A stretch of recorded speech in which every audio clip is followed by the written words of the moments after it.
Hello friends, welcome to BPSC champions. BPSC champions में आपका स्वागत है। हम लोग आज एक ऐसा टॉपिक को देखेंगे जिसका इम्पोर्टेंट काफ़ी ज़्यादा है एग्ज़ाम के प्रोस्पेक्टिव में। स्पेशली जब इकोनॉमी की बात होती है तो उसमें एग्रीकल्चर एक इम्पॉर्टेंट रोल प्ले करता है। ठीक है, हर साल यहाँ से क्वेश्चन बना है। ठीक है, और इस साल पूछने के रीज़न ये हो सकते हैं क्योंकि स्वामीनाथन जी का को देहांत भी हुआ, प्लस उनको भारत रत्न भी दिया गया। ठीक है, तो एक पॉसिबिलिटी बनता है कि रिवोल्यूशन रिलेटेड बहुत सारे क्वेश्चन किया जा सकता है। ठीक है, पीटी में भी किया जा सकता है और मेंस के प्रोस्पेक्टिव में एग्रीकल्चर तो काफ़ी इंपॉर्टेंट है। तो चलिए देखते हैं। ठीक है, सारा चीज़ हम लोग देखने की कोशिश करेंगे, ग्रीन रिवोल्यूशन से लेकर white revolution, blue revolution, silver, grey, pink, brown. ठीक है, एंड सारा चीज़ समझने की कोशिश करेंगे। चलिए तो स्टार्ट करते हैं। पहला देखते हैं, हम लोग एक सीरीज़ में देखेंगे कि सबसे पहले रेवोल्यूशन देखेंगे, उसका देखेंगे कि फिर इसमें कौन सा लीडर थे जो बहुत एक्टिवली इंटर कंट्रीब्यूशन था। थर्ड पॉइंट ये देखेंगे कि मेन ऑब्जेक्टिव क्या था, कब स्टार्ट हुआ था, फिर अचीवमेंट क्या था और जो चैलेंजेस दैट रिमेन। ठीक है, तो चलिए पहला देखते हैं। तो पहला जो रिवोल्यूशन हम लोग देख रहे हैं वो ग्रीन रिवोल्यूशन है। ठीक है, तो सोचिए ग्रीन रिवोल्यूशन तो पायनियर एम एस स्वामीनाथन थे। ठीक है, यह एक वजह है कि इनका एग्रीकल्चर में कंट्रीब्यूशन के लिए इस साल 2024 में कर्पूरी ठाकुर के साथ इनको भारत रत्न का अवार्ड दिया गया। ठीक है, मेन ऑब्जेक्टिव क्या था इसका, तो फूड ग्रेन प्रोडक्शन। ठीक है, लेटर ऑन क्या हुआ कि जब इसमें बहुत सारी परेशानियाँ आई तो फिर एम एस स्वामीनाथन जी ने एक एवरग्रीन रेवोल्यूशन का कॉन्सेप्ट भी दिया था। तो एग्जाम में डायरेक्टली पूछ सकता है कि एवरग्रीन रेवोल्यूशन का कॉन्सेप्ट किसने दिया, तो डॉक्टर एम एस स्वामीनाथन। ठीक है, कभी ये स्टार्ट हुआ था ग्रीन रेवोल्यूशन, तो 1960s में।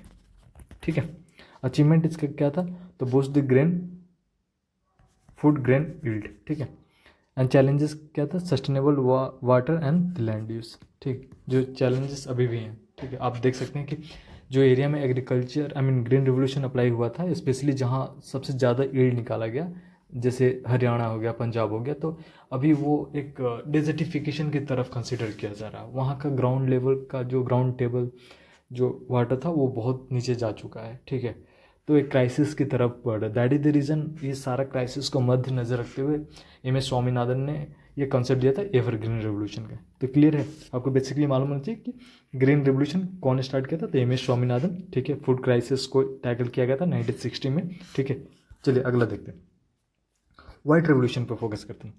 वाइट रेवोल्यूशन, कलर पर जाने की कोशिश कीजिए। ठीक है, यानी कि मिल्क के रिलेटेड बात कर रहा है।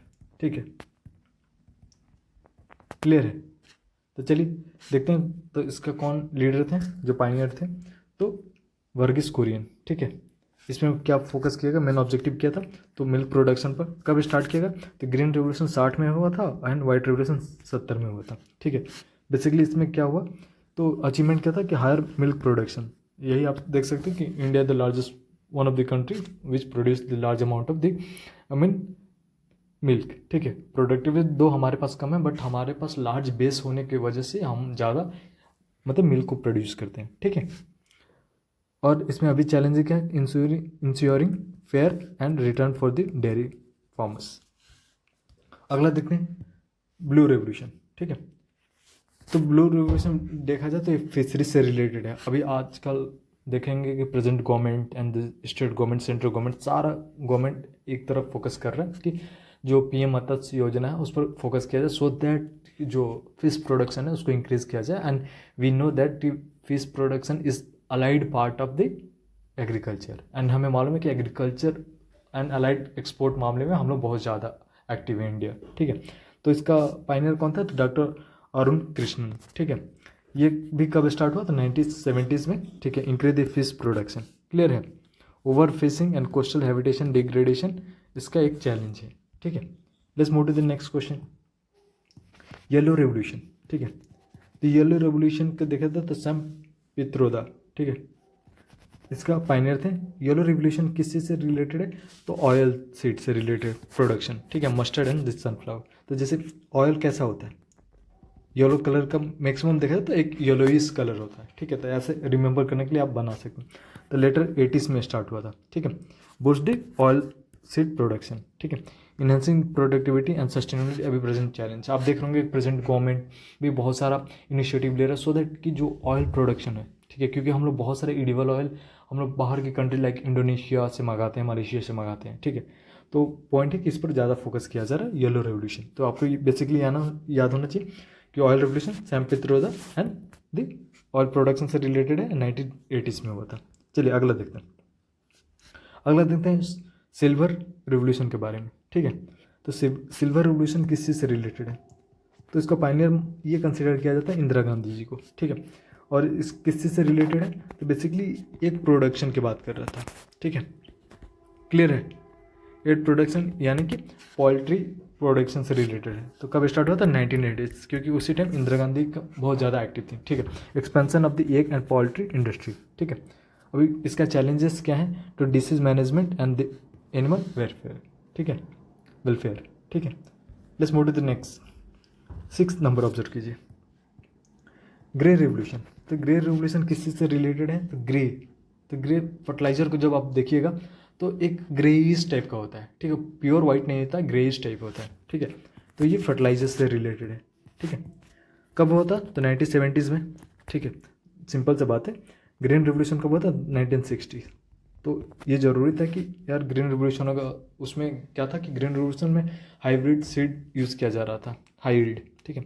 तो उसके लिए बहुत सारे हमारे को उर्वरक की ज़रूरत थी, फर्टिलाइजर की। तो फिर ग्रे रिवोल्यूशन लाया गया कब? तो 1970s में, ठीक है। इंक्रीज द फर्टिलाइजर यूजेस, ठीक है, balancing chemical use and the soil health अभी का प्रेजेंट चैलेंज है, ठीक है। Let's move to the next, pink revolution. एक मिनट क्लियर कर लेते हैं इसे। तो पिंक रेवोल्यूशन को ऑब्जर्व कीजिए, बताइए किस चीज़ से रिलेटेड है? तो पाइनियर इसका कौन था? तो दुर्गेश पटेल थे, ठीक है। तो पिंक रिवोल्यूशन किससे? ऑनियन को हम लोग जब पिल आउट करते हैं तो हमें देखते हैं कि मतलब पिंकिश टाइप का एक कलर होता है, ठीक है। तो ऑनियन, ठीक है। इसके अलावा फार्मास्यूटिकल से भी पिंक रिवोल्यूशन रिलेटेड है एंड प्रॉन से भी रिलेटेड है। प्रॉन मालूम है ना, जो फिश का एक सब टाइप माना जाता है, ठीक है। तो किस चीज़ से रिलेटेड? पिंक। तो याद रखिएगा, ऑनियन तो एक हो गया, फार्मास्यूटिकल, प्रॉन प्रोडक्शन, ठीक है। 90s में स्टार्ट हुआ to improve the production in respective area, ठीक है। यानी कि ऑनियन के फील्ड में I mean pharmaceutical and prawn के। आप जानते होंगे कि हाल ही में जब फूड इन्फ्लेशन बहुत ज़्यादा है तो हम लोग ऑब्जर्व कर सकते हैं मार्केट में कि ऑनियन का प्राइस भी बहुत ज़्यादा है, ठीक है।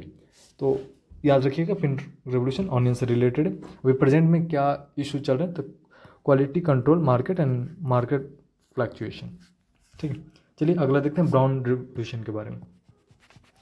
तो ब्राउन रेवोल्यूशन किस चीज़ से रिलेटेड है? तो लेदर से रिलेटेड है, ठीक है। कोका, नॉन कन्वेंशनल प्रोडक्ट से रिलेटेड है, ठीक है। डाइवर्सिफाइंग द एग्रीकल्चर प्रोडक्ट, ठीक है। तो बेसिकली देख लीजिएगा, ब्राउन रेवोल्यूशन लेदर से रिलेटेड एंड प्रेजेंट चैलेंज के insuring sustainability and the ethical practice, clear है। Let's move to the next, round revolution. तो राउंड रेवोल्यूशन किससे? बेसिकली देखा जाए तो राउंड रेवोल्यूशन किससे रिलेटेड है? तो पोटैटो से, ठीक है। तो राउंड रेवोल्यूशन कौन से प्रोडक्ट से? तो पोटैटो से। कब स्टार्ट हुआ? तो 1990s में। Growth in the potato production, ठीक है। स्टोरेज एंड डिस्ट्रीब्यूशन चैलेंजेस, इसका ये कंट्रीब्यूशन था। Let's move to the next. अगला बोलता है गोल्डन रेवोल्यूशन। तो जैसे गोल्डन रेवोल्यूशन है तो आप बहुत सारा फिगर आउट कर सकते हैं, स्पेशली देखिए फ्रूट्स, हनी, ठीक है, एंड हॉर्टिकल्चर डेवलपमेंट। तो गोल्डन किससे से रिलेटेड है? तो फ्रूट तो एक हो गया, हनी हो गया एंड हॉर्टिकल्चर डेवलपमेंट, ठीक है। कब स्टार्ट होता है? 1990s में। Growth in horticulture production. अभी प्रेजेंट डे क्या चैलेंजेस है? तो पोस्ट हार्वेस्ट जो लॉसेस होते हैं सप्लाई चेन में, ये एक बड़ा इशू है, ठीक है। तो आपको मालूम होना चाहिए। तो गोल्डन किससे से? तो फ्रूट हो गया, हनी हो गया एंड हॉर्टिकल्चर, ठीक है। Let's move to the next. अगला हम लोग देखते हैं, ठीक है। अगला बोलता है कि प्रोटीन रिवोल्यूशन, ठीक है।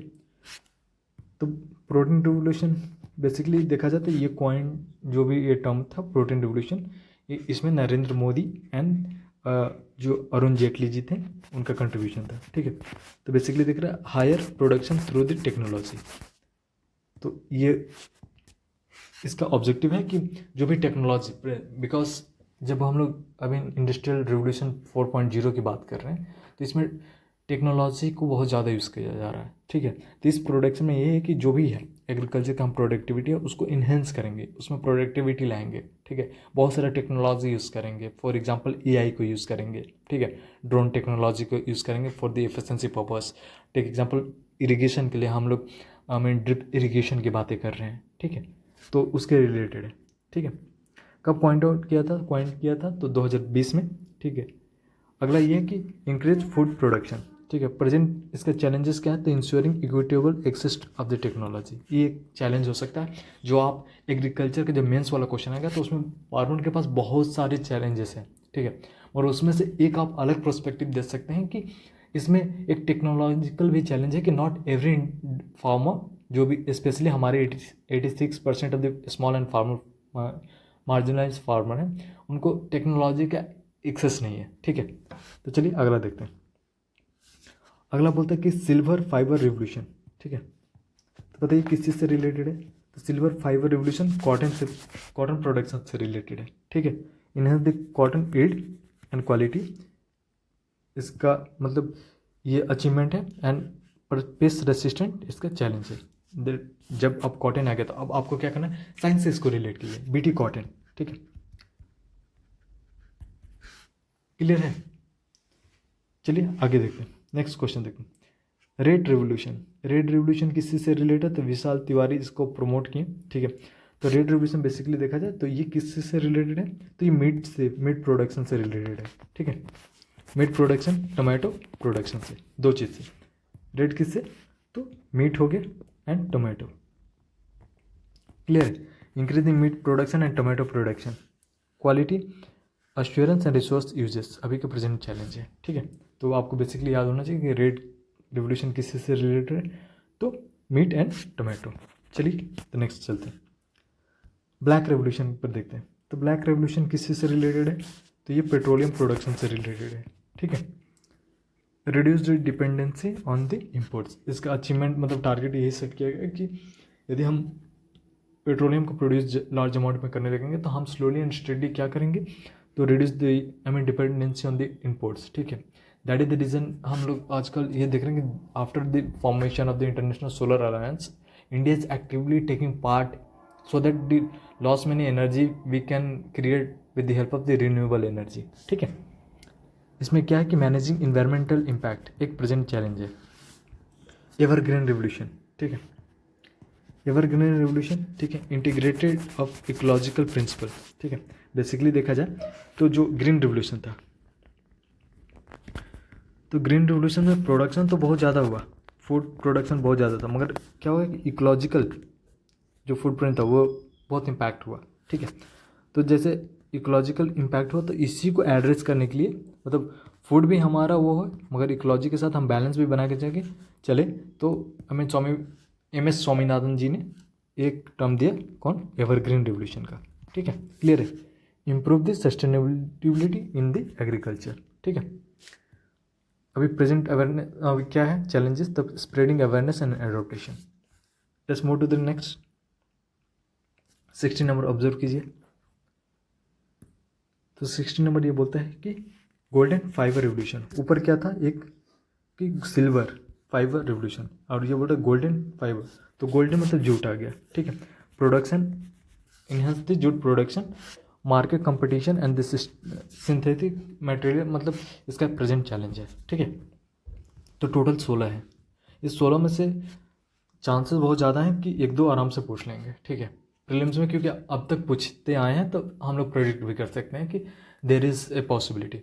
बट हाँ, in case if you will not get the question in the prelims, many a time will get opportunity to use this all information in the mains, ठीक है। एक एग्जांपल आप MS स्वामीनाथन जी का नाम use कर सकते हैं, इनका कंट्रीब्यूशन के बारे में बातें कर सकते हैं, ठीक है, regarding green revolution, then regarding the evergreen ग्रीन रेवोल्यूशन, ठीक है।